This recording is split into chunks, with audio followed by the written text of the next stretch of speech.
So back on this, what's this? Is 2004 SLK 320.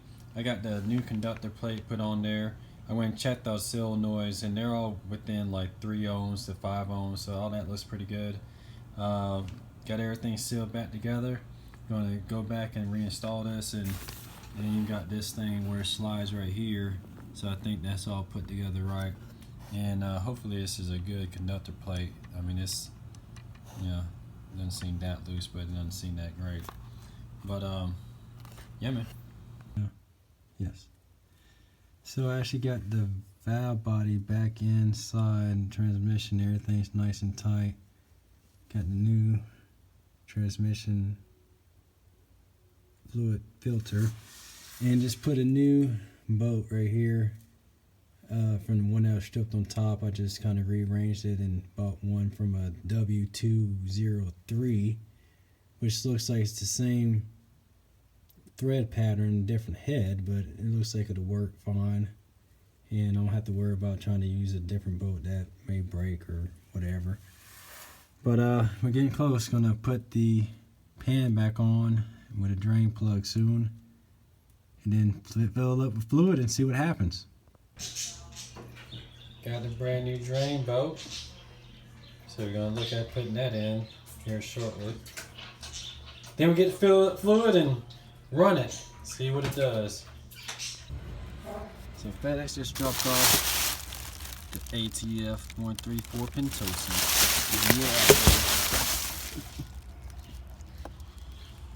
This is supposed to be specifically made for Mercedes-Benz, so that's what I bought. So I'm gonna crack this baby open. I got a little funnel here. It may be hard to see because I need to get another shop light in this garage, but I got my little funnel. Throw this ATF in there, let it soak for about 2 hours, man, and get in all those crevices that has been in there for about 2 months since I put the valve body back in and got the trans pan back on with a brand new drain bolt and everything like that. So excited to see what this thing can do. Okay, and I'll probably wait till later tonight, if not tomorrow, to actually turn this baby on and let it run and see if it makes a whining noise. It's an interesting concept here. I kind of broke the tab on this and this side right here, and then push it down. It looks like this comes out. This is kind of new. Some German engineering here, buddy. Looks like this tab comes out too, I guess. I don't know, I think I might have broke it.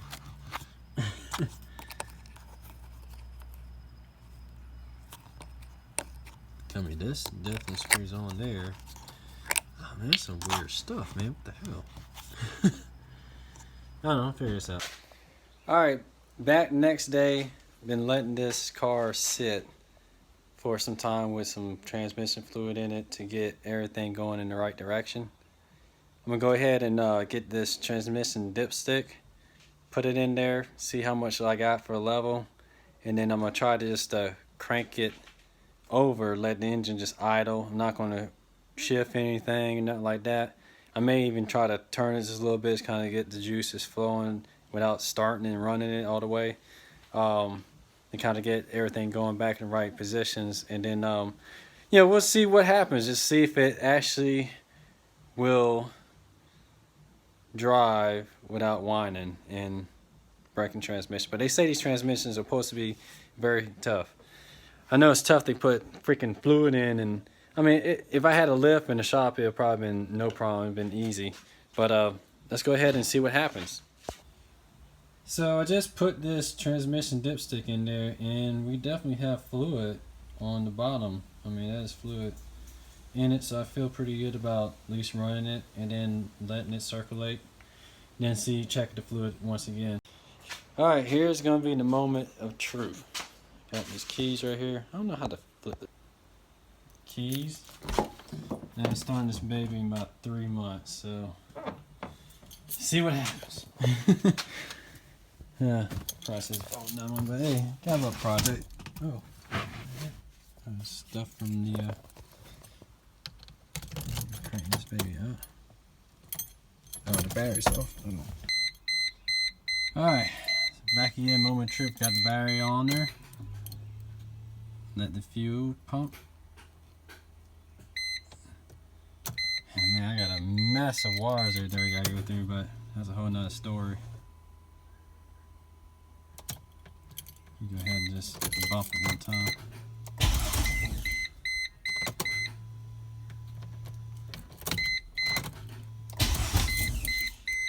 See what happens.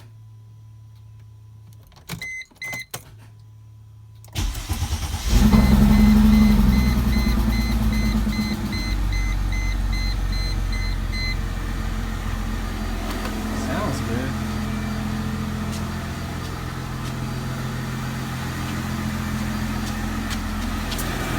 I don't see any leaks or nothing, so that's good. I mean, that's just from what I was putting it in.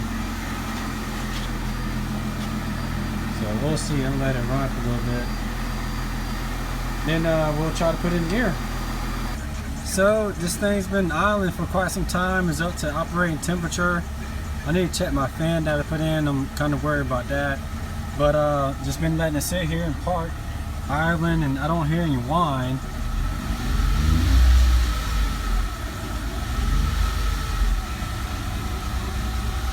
Let it kind of idle up a little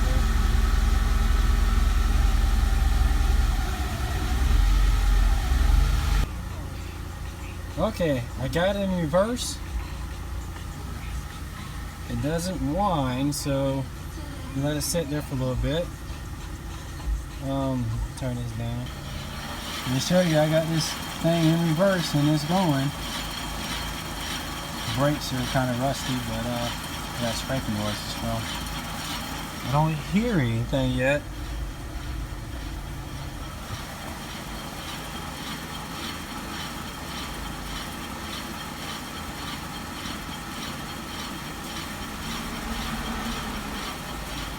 So it sounds pretty good so far. I'm going to stop it. Let's put it in neutral. Hours up, so that's good. Let's put it in drive.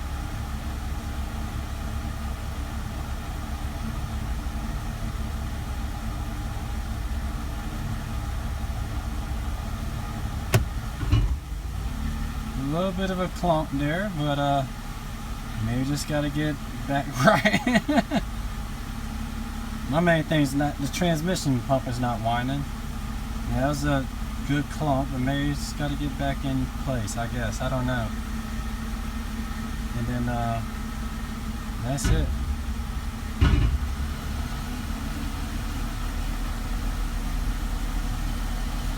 Now let's let this go for a little bit. Get off the brake. Now I got it going in drive. Yeah, that's one kind of easy. I've never worked on a transmission valve body before, so I don't know. I'm gonna start this thing.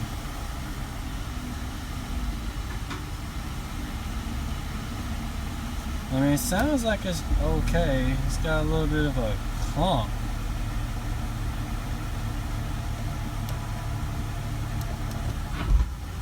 Yeah, it shifts a little rough, but it may just need to go through the gears. I